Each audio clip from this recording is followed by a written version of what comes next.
देखु मोर बंधु श्री ललाटज्योति विद्यामित्र 16 मसीह देहांता पर सी मोर एत अंतरंग था डे टू डे मोर जो जीवन शैली सहित मिसी रही सी चलीगला जो शून्यटा था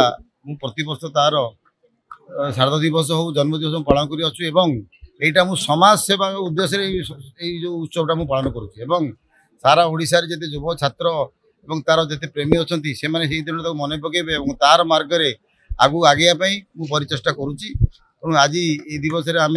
गोटे सब वर्ष पर रक्तदान शिविर करुँ सन्ध्या आज गोटे फुलबोमा ये शांति दिवस ताप गोटे आम ये करुँ कैंडल लाइट रैली एवं विभिन्न प्रोग्राम करुँ। ललाटेन्दु विद्याधर महापात्र लुलु तार आज 60तम जन्मदिवस परिप्रेक्षी रे एक विशाल रक्तदान शिविर अनुष्ठित होउची आ विशेषकर तार जो माने अति अंतरंग बंधु थे ता भितरु अमीय दास और बापू जो बड़ी भाव में प्रति वर्ष तार जन्मदिन ये विशाल रक्तदान शिविर एवं श्राद्ध दिवस रे समस्त को लुलु प्रेमी मान को एकाठी करिकी तार आवर्तमान रे ताकू मने पकाउची ये एक्चुअली ये प्रकृत पक्षे ये लुलुर अंतरंगता को भली भाव में थिला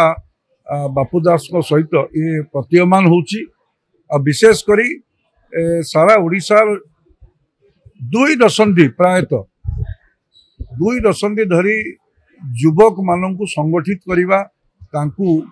संगठन सहित जोड़ी समाज सेवा कथा करा जाऊ ये विभिन्न प्रकार सामाजिक काम सहित राजनीतिक काम रे विचारगत दृष्टि मोर तांको सहित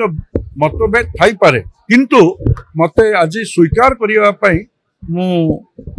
बाध्य होउची तार जो प्रेमी माने अछंती तार आवर्तमान रे दीर्घ दिन धरी ताको मने रखी एभली समाज सेवा काम रे निजको व्रती रखचंती विशेषकर अमीय दास बापू को मु धन्यवाद जनइबी और तार जो उद्योक्ता माने अछंती समस्त को मध्य मु धन्यवाद जनाऊँगी एवं से माने एही बड़ी महत् काम समाजर काम को सामाजिक काम को आगई नौचंती और तांकू प्रभु जगन्नाथ ये लुलु प्रेमी बंधु मानू शक्ति दियंतु ए काम को आगो से नियंतु।